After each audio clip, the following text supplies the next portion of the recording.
October 3rd, 2009, 0558 hours. Combat Outpost Keating, Kamdesh District, Nuristan Province, Afghanistan. Staff Sergeant Clinton Romesha was making coffee in the dining facility when the first rocket-propelled grenade hit the building, blowing out the wall 6 feet from where he was standing and showering him with debris, dust, and shrapnel. The explosion was so close it temporarily deafened him, leaving his ears ringing and his vision blurred. Through the chaos, Romesha could hear secondary explosions beginning throughout the outpost, ammunition cooking off in burning buildings, fuel drums igniting with massive fireballs, propane tanks exploding like bombs. He looked outside to the hole the RPG had created and saw what every soldier stationed at Combat Outpost Keating had feared for 3 years. Hundreds of Taliban fighters swarming down from the mountains on all sides of the outpost, firing from elevated positions that overlooked every building, every vehicle, every defensive position the Americans had. The high ground they'd always warned about, the tactical nightmare they complained about in reports up the chain of command, the death trap they'd begged leadership to relocate or abandon. It was all happening exactly as predicted. Combat Outpost Keating sat at the bottom of a steep valley in the Kamdesh district of Nuristan Province, one of the most remote and hostile regions of Afghanistan. The outpost was surrounded by mountains rising as much as 3,000 feet on 3 sides, creating a natural bowl with the Americans trapped at the bottom and enemy forces able to shoot down into the outpost from multiple directions. It was, by universal military consensus among everyone who'd ever visited or served there, the worst possible place to build a military outpost. The Taliban held the high ground on all sides. The Americans were trapped in a shooting gallery. Every military tactics manual written since the invention of gunpowder said this was suicide. And on October 3rd, 2009, at 0558 hours, the Taliban decided to prove it. The attack had been planned for months, possibly for more than a year.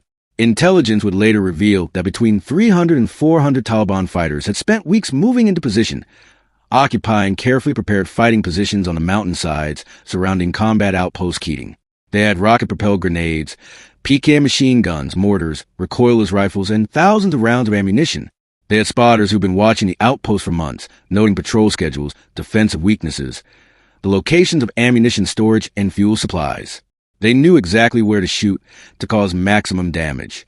The Americans at COP Keating weren't frontline combat troops preparing for a fight. Most were support personnel, mechanics working to repair vehicles before the outpost closed, truck drivers waiting to haul equipment out, logistics specialists inventorying supplies for shipment. The outpost was scheduled for permanent abandonment in a matter of days. Everyone knew it was closing. Heavy weapons had already been removed and transported to other bases.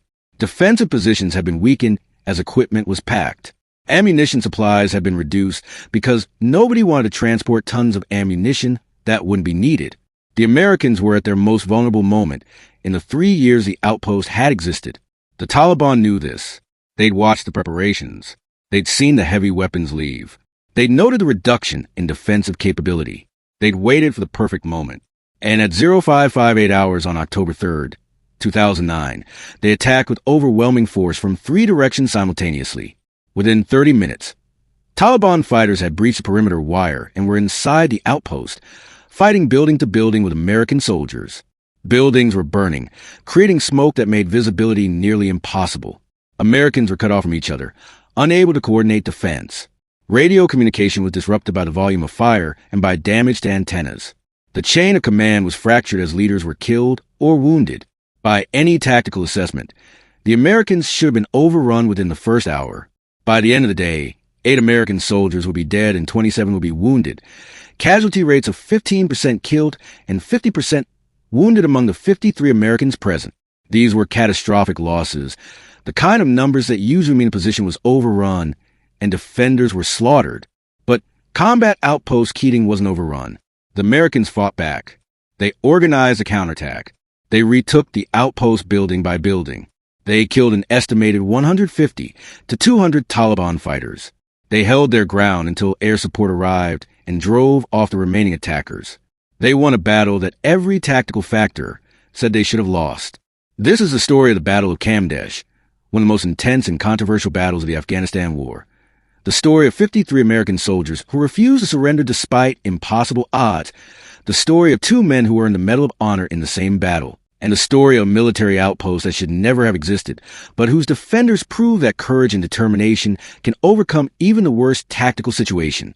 Combat Outpost Keating was established in 2006 in the Kamdesh district of Nuristan Province in northeastern Afghanistan, about 14 miles from a Pakistani border.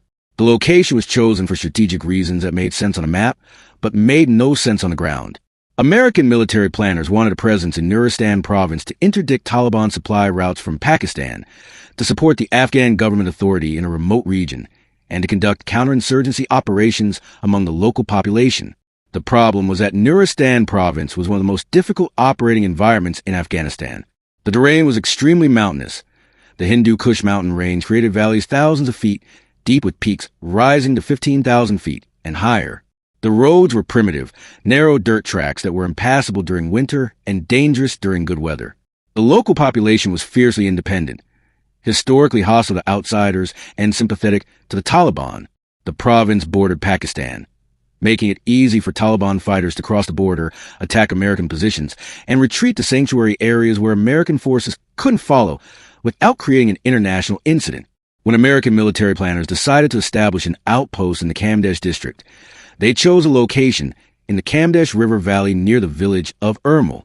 The specific site was at the bottom of a valley created by steep mountains on three sides, the north, west, and south, with the only flat approach from the east along the river valley.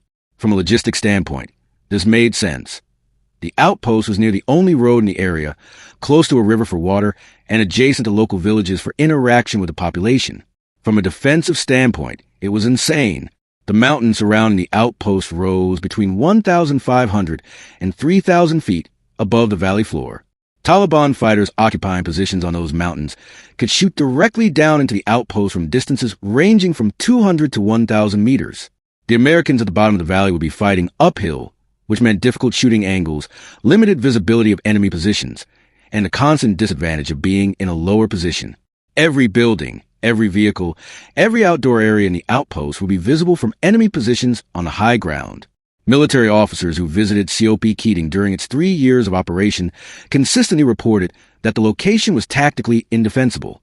Reports sent up the chain of command described the outpost as a sitting duck, a death trap, and the worst place I've ever seen for a military position. Some officers recommended immediate relocation. Others recommended abandonment. Everyone agreed that if the Taliban ever mounted a coordinated, large-scale attack on COP Keating, the Americans would be in serious trouble. But military bureaucracy moves slowly, and strategic considerations often override tactical concerns. The outpost remained operational from 2006 through 2009, despite the warnings. American soldiers stationed there learned to live with the constant threat. They built defensive positions as best they could. They conducted patrols into the surrounding mountains, tried to keep Taliban forces from getting too comfortable in the high ground positions. They established relationships with local villages, hoping to gain intelligence about Taliban movements. And they endured regular attacks, small arms fire, RPG attacks, occasional mortar rounds, that reminded them constantly that they were in an exposed, vulnerable position. The attacks increased in frequency and intensity throughout 2007 and 2008. Taliban forces became bolder, mounting larger attacks with more sophisticated tactics. The worst attack before October 2009 occurred on July 13, 2008, when approximately 200 Taliban fighters attacked a nearby vehicle patrol and then assaulted COP Keating itself. 9 American soldiers were killed in that battle, one of the highest single-day casualty counts for American forces in Afghanistan at that point in the war. The July 2008 attack should have been a wake-up call that COP Keating was untenable. Instead, the outpost continued operating for another 15 months. By mid-2009, American military leadership finally decided to close Combat Outpost Keating. The strategic value didn't justify the risk. Resources were needed elsewhere. The outpost would be dismantled and abandoned, with soldiers and equipment moved to more defensible locations. The closure was scheduled for October 2009. The dismantling process began in September. Heavy weapons were removed first. The 120mm mortar system that provided the outpost's primary indirect fire capability, the heavy machine guns that anchored defensive positions, the anti-aircraft weapons that protected against Taliban fighters on high ground. Next went the excess supplies, ammunition, fuel, food, equipment that wouldn't be needed for the final weeks of operation. Defensive positions were weakened as soldiers focused on packing equipment rather than maintaining vigilance. The number of personnel at COP Keating was reduced as combat units rotated out, and only support personnel remained to complete the closure. By early October 2009, Combat Outpost Keating was at its weakest point since its establishment in 2006. Only 53 American soldiers remained. Most were not infantry. They were mechanics, truck drivers, supply specialists, the kind of support personnel needed to dismantle an outpost, but not the kind of combat soldiers you'd want if you were expecting a major attack. The outpost defenses were reduced. Its heavy weapons were gone. Its ammunition supplies were minimal. The Taliban had been watching. They'd seen the heavy weapons leave. They'd noted the reduction in personnel. They'd observed the weakened defenses.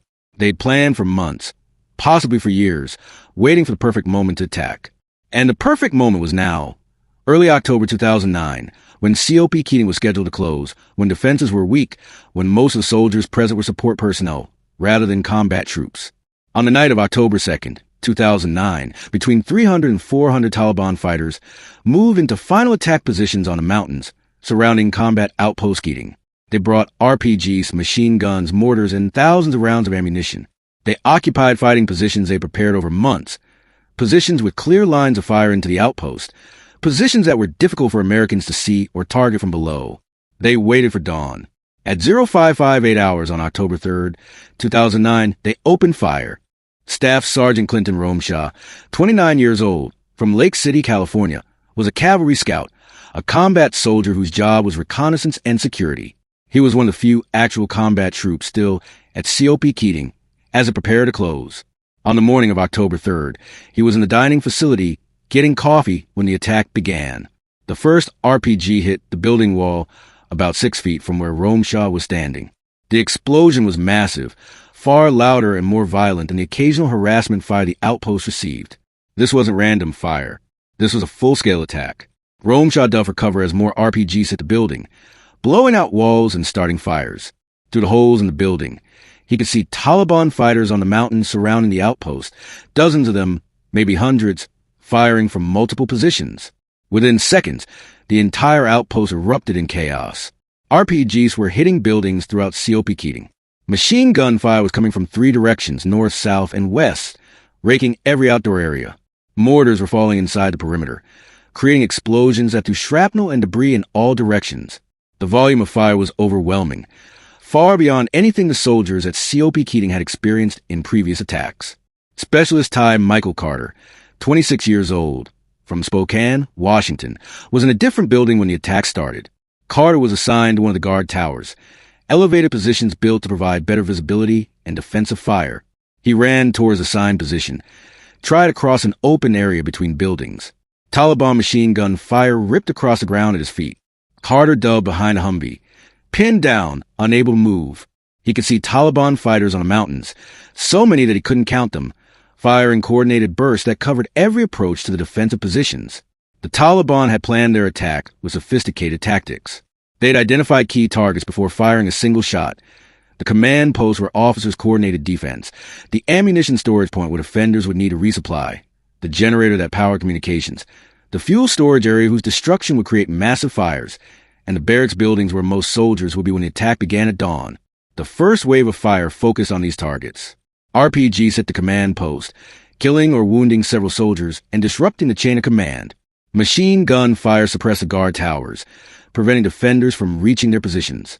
Mortars targeted the ammunition storage area, causing secondary explosions that cooked off stored ammunition and created a fireworks display of exploding ordnance that made approaching that area suicidal. An RPG hit a fuel storage area, creating a massive fireball that engulfed several buildings and vehicles. Within the first 5 minutes, Combat Outpost Keating was burning, exploding, and filled with smoke that reduced visibility to a few dozen meters in some areas. Americans were scattered throughout the outpost, cut off from each other by fire and unable to coordinate. The radio system was partially destroyed. Officers who should have been coordinating defense were dead, wounded, or pinned down. Individual soldiers were making decisions on their own, fighting from whatever position they'd managed to reach when the attack started. Lieutenant Andrew Bunderman, the senior officer at COP Keating, was trying to coordinate defense from what remained a command post. He was on the radio calling for air support, medevac helicopters for the wounded, reinforcements from nearby bases. Anything that could help. But air support takes time. The nearest helicopters were at Jalalabad Airfield, about 50 miles away. They'd been scrambled as soon as the attack started, but it would be 30 to 40 minutes before they arrived. The soldiers at COP Keating had to survive that long. By 06:15 hours, 17 minutes after the attack began, Taliban fighters had breached a perimeter wire on the north side of the outpost and were inside COP Keating. This was unprecedented. In previous attacks, Taliban fighters had fired from the mountains but had never actually entered the outpost. Now they were inside the perimeter, fighting building to building with American soldiers, close enough that air support couldn't engage them without hitting Americans. Staff Sergeant Justin Gallegos, a combat medic, was treating wounded soldiers in one of the barracks buildings when Taliban fighters entered the building. Gallegos exchanged fire with them at ranges of less than 20 feet, drove them back temporarily, then dragged wounded soldiers to a more defensible position. He was shot in the leg during this action, but continued fighting and treating wounded soldiers. Sergeant Gallegos radioed he was pinned down with wounded soldiers and needed help. He was in a building that was on fire, surrounded by Taliban fighters. Unable to evacuate, someone needed to reach him, drive back to Taliban, and evacuate the wounded before the building collapsed or Taliban fighters overran their position. Specialist Ty Carter heard the radio call. He was still pinned behind a Humvee, taking fire from multiple directions. The building where Gallegos was trapped was about 50 meters away across completely open ground with no cover. Taliban machine gunners on the mountains had clear lines of fire across that entire area. Any American who tried to cross that space would be exposed to fire from multiple positions simultaneously. It was a suicide run. Carter decided to do it anyway. At 0625 hours, Specialist Ty Carter left cover of the Humvee and ran across open ground toward the building where Sergeant Gallegos was pinned down. Taliban machine gun fire ripped across his path. Bullets hit the ground at his feet, throwing up sprays of dirt. An RPG exploded 20 feet to his right. The concussion threw him off balance. Carter kept running. He reached the building, dove through a doorway, and found Gallegos and several wounded soldiers taking cover behind whatever furniture and equipment they could find. The building was filled with smoke from a fire in an adjacent room. The walls were being torn apart by machine gun fire. Taliban fighters were moving toward their position. Carter began returning fire at Taliban positions, using his M4 rifle to engage fighters who were trying to flank Gallegos' position. He couldn't hold the position indefinitely. They were outnumbered, surrounded, and the building was literally falling apart from fire and explosions. They needed to evacuate. But evacuating meant crossing that same 50 meters of open ground that Carter had just barely survived, and now they'd have to do it carrying wounded soldiers. Meanwhile, Staff Sergeant Clinton Romesha was organizing a defense in another part of the outpost. Romesha had years of combat experience and had served multiple tours in Iraq before deploying to Afghanistan. He understood immediately that the Americans were in serious trouble. The Taliban had the initiative, had breached the perimeter, and were pushing deeper into the outpost. If the Americans stayed on the defensive, they'd be pushed back building by building until they had nowhere left to go. Romesha made a decision that changed the course of the battle. Instead of defending, they would counterattack.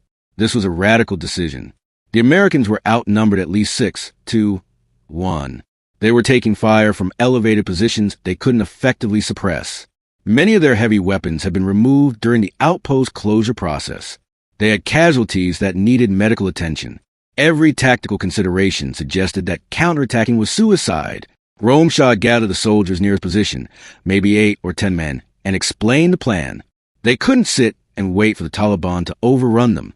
They needed to take back the outpost, building by building, driving Taliban fighters out of perimeter and re-establishing defensive positions. It would be dangerous. Some of them would probably die, but it was better than waiting to be overrun. The soldiers agreed. They'd rather die fighting than die defending a failing position. Romesha organized them into a fire team and began moving toward the buildings where Taliban fighters had penetrated deepest into the outpost. They moved tactically, one soldier providing covering fire while others advanced, then leapfrogging to the next position. Romesha was constantly on the radio, coordinated with other American positions, calling out Taliban locations, requesting fire support from any weapon system that could engage enemy positions.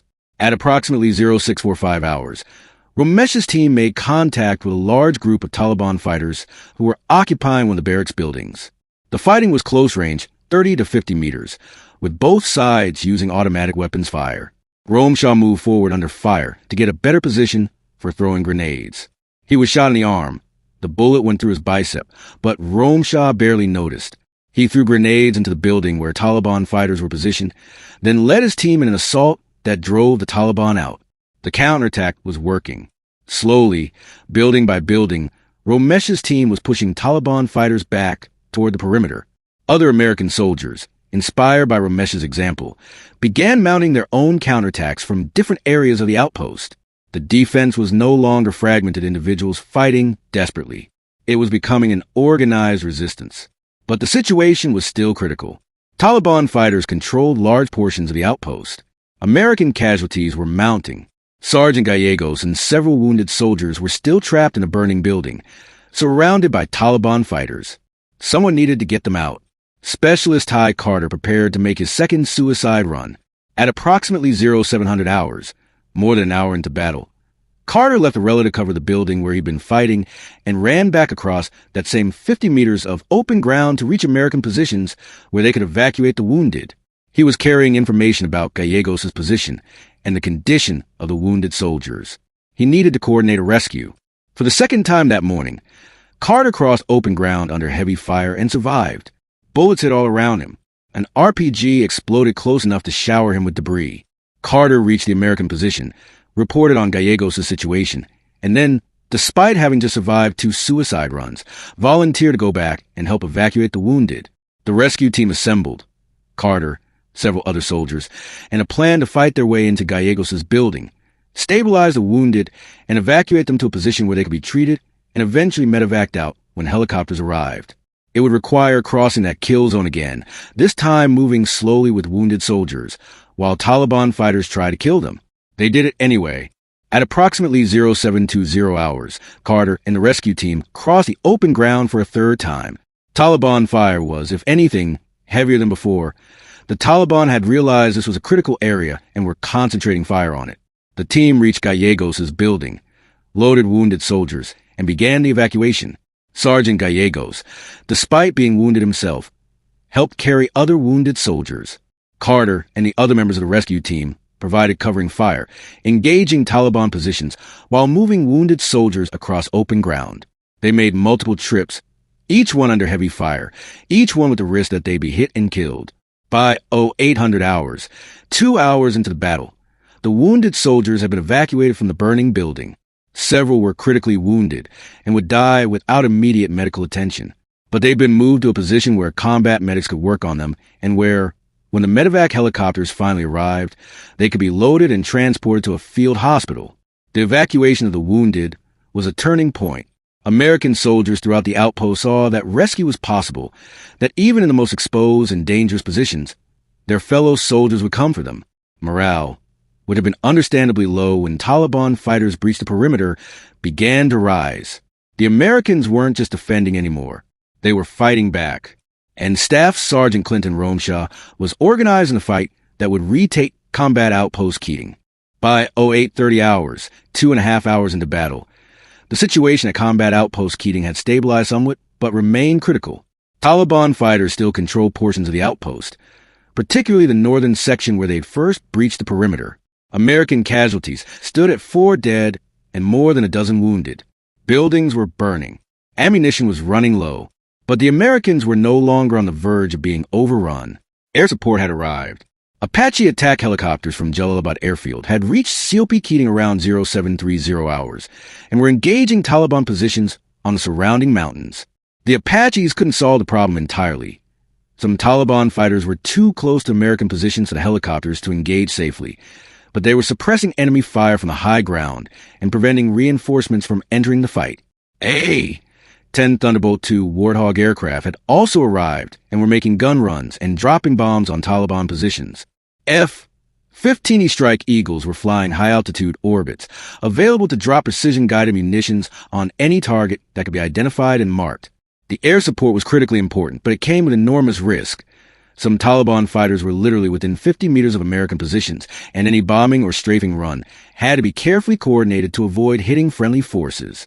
Staff Sergeant Clinton Romesha, wounded in the arm but still fighting, made the decision that would define the battle. were taking this outpost back. This wasn't just holding a defensive position. This was a deliberate counterattack to drive Taliban fighters completely out of the outpost and reestablish American control. It was an ambitious goal given that the Americans were still outnumbered, still taking fire from elevated positions, still dealing with casualties and damaged equipment. But Romesha believed it was achievable if they fought smart and used their advantages: superior training, better coordination, and devastating air support. Romesha organized a counterattack with the tactical skill of a veteran combat leader. He identified the key buildings that Taliban fighters controlled. He coordinated with a few other NCOs and officers who were still able to lead. He positioned soldiers to provide covering fire. He planned routes of advance that used whatever cover was available. And he personally led from the front, moving forward under fire to demonstrate to his soldiers that the counterattack was possible. The counterattack began around 0900 hours, 3 hours into the battle. Romesha's team moved toward the northernmost buildings of the outpost, where Taliban fighters had established strong positions. The fighting was intense, close-range firefights at 30 to 50 meters, grenades thrown into buildings, Taliban fighters fighting back desperately as they realized the Americans were pushing them out. Romesha was constantly on the radio, coordinating movements, calling for fire support from mortars and machine guns positioned at other parts of the outpost, talking to Apache pilots overhead, and directing them to targets on the high ground that were threatening his team's advance. He was shot again, a second wound, this one less serious, but continued fighting without even mentioning it to the soldiers around him. Sergeant Brad Larson was one of the soldiers with Romesha during the counterattack. He would later describe Romesha's leadership that day as the most fearless thing I've ever seen. Romesha was moving forward under fire, throwing grenades, shooting at Taliban positions, coordinating airstrikes, and refusing to stop despite being wounded twice. His determination inspired the soldiers with him to keep fighting even when the odds seemed impossible.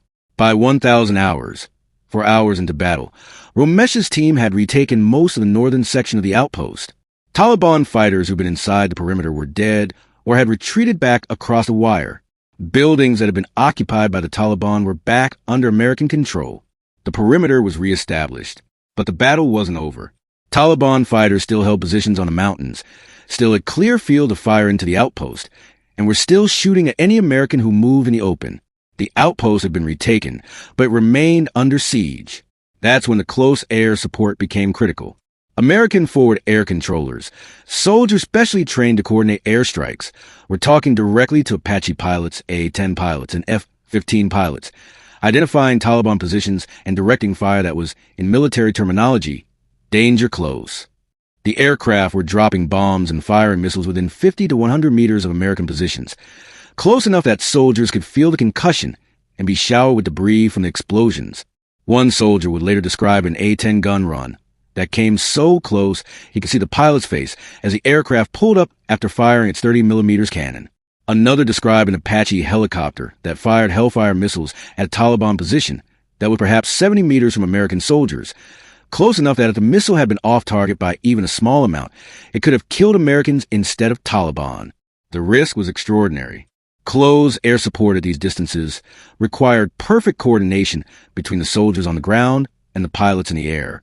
Any miscommunication, any error in identifying targets, any technical malfunction could result in friendly fire casualties. But the air support was working. Taliban positions on the mountains were being destroyed one by one. Enemy fire was diminishing. The tide of the battle was turning. By 1200 hours, 6 hours into battle, Taliban forces were in full retreat. The attack that had started with 300 to 400 fighters swarming down the mountains had been broken. American soldiers, outnumbered and fighting from the worst tactical position imaginable, had held their ground, counterattacked, and won. The fighting continued intermittently throughout the afternoon. Taliban fighters would fire from long range, then withdraw when aircraft appeared overhead. American soldiers worked to secure the outpost, treat wounded, recover the dead, and prepare for the possibility of another attack. Medevac helicopters began arriving to evacuate the critically wounded. Supply helicopters brought ammunition, medical supplies, and additional soldiers to reinforce the position. By 1400 hours, 8 hours after the battle began, Combat Outpost Keating was firmly back under American control. The final casualty count was devastating. 8 American soldiers killed, 27 wounded out of 53 present, a casualty rate of approximately 65%. For comparison, military units typically become combat ineffective when they sustain 30% casualties. The soldiers at COP Keating had taken double that casualty rate and still won the battle. The dead were Staff Sergeant Vernon Martin, 25 years old, from Savannah, Georgia, killed in the first minutes of the battle, one of the first casualties. Sergeant Michael Scusa, 22 years old, from Edison, New Jersey, killed defending his position against Taliban fighters who breached the perimeter. Staff Sergeant Christopher Griffin, 24 years old, from Kinchelo, Michigan, killed while trying to reach wounded soldiers. Sergeant Joshua Kirk, 21 years old, from South Portland, Maine, killed during the fighting in the first hour of the battle. Sergeant Joshua Hart, 24 years old, from Applegate, California, killed fighting Taliban forces inside the outpost. Specialist Stephen Mace, 21 years old, from Lovettsville, Virginia, killed during the Taliban assault on the outpost. Private First Class Kevin Thompson, 22 years old, from Reno, Nevada, killed while fighting to defend his position. Sergeant Justin Gallegos, 23 years old, from Tucson, Arizona, the combat medic who had radioed for help, who Specialist Ty Carter and others had risked their lives to rescue, died from his wounds several hours after being evacuated from the building where he'd been trapped. 8 men dead, all in their early 20s, all killed in a battle defending an outpost that was scheduled to be abandoned days later. The question that would haunt everyone involved, was it worth it? Combat Outpost Keating was officially closed and abandoned on October 6, 2009, just 3 days after the battle. American forces destroyed the remaining buildings, removed all equipment and supplies, and withdrew completely from position. The outpost that 53 American soldiers had fought for 8 hours to defend, that 8 soldiers had died defending, was abandoned 72 hours later according to the original plan. This created an uncomfortable question. If the outpost was scheduled to close anyway, why was it still operational on October 3rd? Why weren't the soldiers evacuated earlier? Why was the closure process conducted in a way that left the outpost at its weakest and most vulnerable? And why did 8 men have to die defending a position that the military had already decided to abandon? The Army launched an investigation into the battle and the circumstances surrounding it.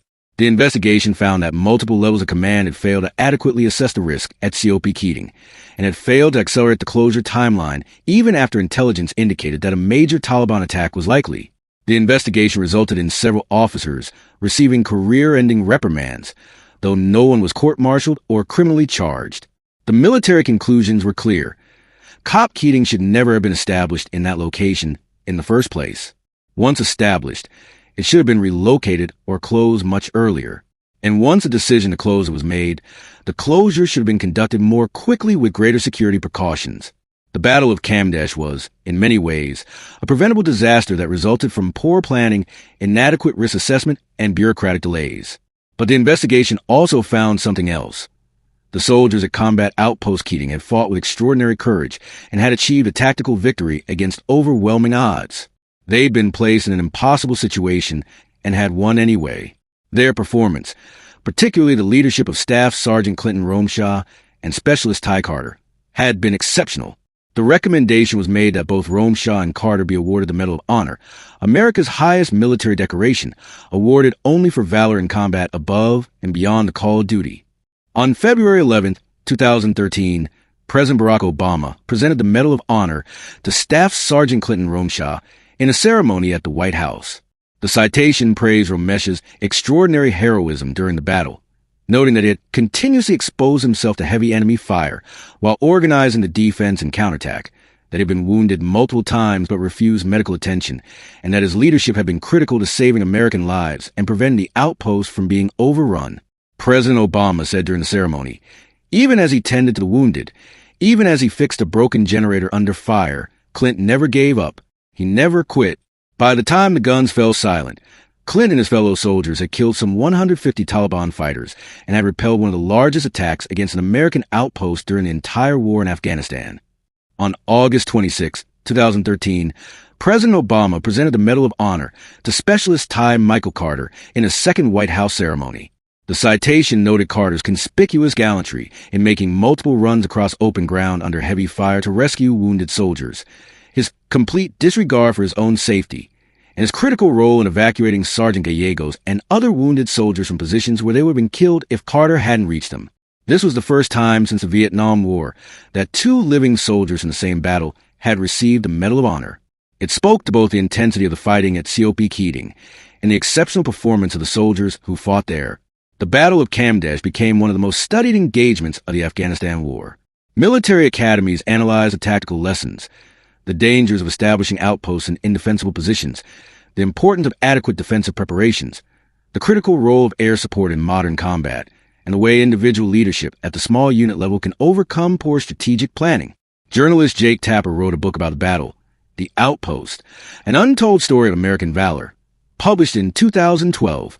The book provided extensive details about the battle, the soldiers who fought there, and the strategic failures that led to COP Keating being established and maintained in such a dangerous location. The book was later adapted into a movie, The Outpost, released in 2020, which brought the story to a wider audience. The soldiers who fought at COP Keating and survived have mixed feelings about the battle and its legacy. On one hand, they're proud of what they accomplished. They were outnumbered 6-1, fighting from the worst possible tactical position, and they won.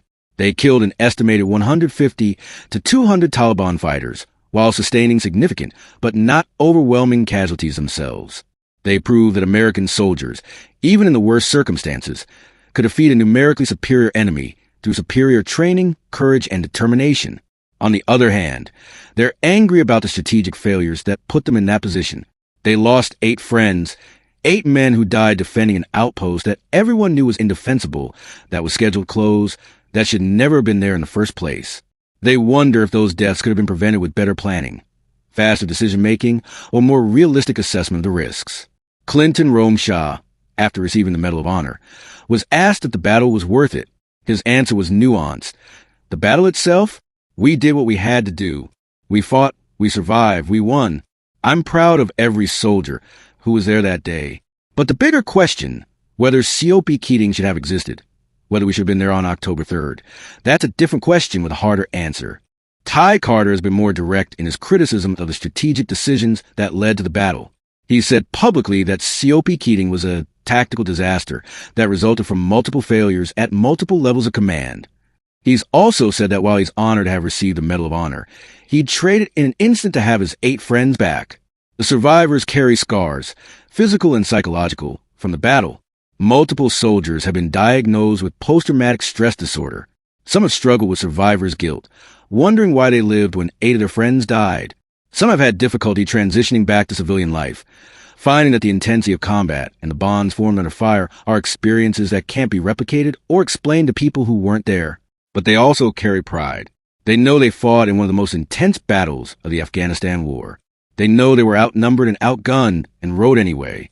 They know that when everything tactical said they should lose, they refused to accept that outcome and fought until they won. The legacy of the Battle of Kamdesh is complex from a strategic perspective. It's a cautionary tale about the dangers of poor planning, inadequate risk assessment, and the tendency of military bureaucracies to move too slowly when circumstances change. COP Keating never should have been built where it was. Once built, it should have been relocated or closed much earlier. The battle on October 3rd, 2009, was a predictable result of years of warnings being ignored. But from a tactical perspective, the battle is a testament to the courage, skill, and determination of American soldiers. 53 men, most of them not even combat troops, defended an indefensible position against 300 to 400 enemy fighters and won. They sustained 65% casualties and still mounted a successful counterattack. They saved each other's lives repeatedly through acts of extraordinary courage. 2 of them earned the Medal of Honor in the same battle, recognition of individual heroism that went beyond even the high standards of courage expected in combat. The Taliban never again attempted a large-scale attack on an American outpost in Afghanistan. The losses they sustained at COP Keating, an estimated 150 to 200 fighters killed, were devastating. They'd attacked what they thought was a vulnerable target and had been decimated. The message was clear. Even at their weakest, even in the worst tactical position, American soldiers were dangerous enemies who would fight back ferociously. For the families of the 8 soldiers who died at COP Keating, the battle's legacy is more personal. They lost sons, brothers, husbands, friends. They received flags and medals and condolences, but no explanation that fully justified why their loved ones died defending an outpost scheduled to close days later. Some have found meaning in the courage their loved ones showed. Others struggle with anger at the military leadership failures that put those soldiers in that position. The soldiers who fought at COP Keating don't consider themselves heroes, despite the medals and the recognition. They consider themselves soldiers who did their jobs under extraordinarily difficult circumstances. They fought because that's what soldiers do. They saved each other because leaving someone behind was unthinkable. They counterattacked because giving up was worse than dying fighting. Clinton Romesha was asked during his Medal of Honor ceremony what he wanted people to remember about the Battle of Kamdesh. His answer: remember the 8 men who didn't come home. Remember that they fought bravely. They died serving their country, and they deserve better than to die defending a position we'd already decided to abandon. Remember them. That's what matters. Ty Carter said something similar. I think about my friends every day. The ones who died, the ones who were wounded, the ones who survived but carry scars.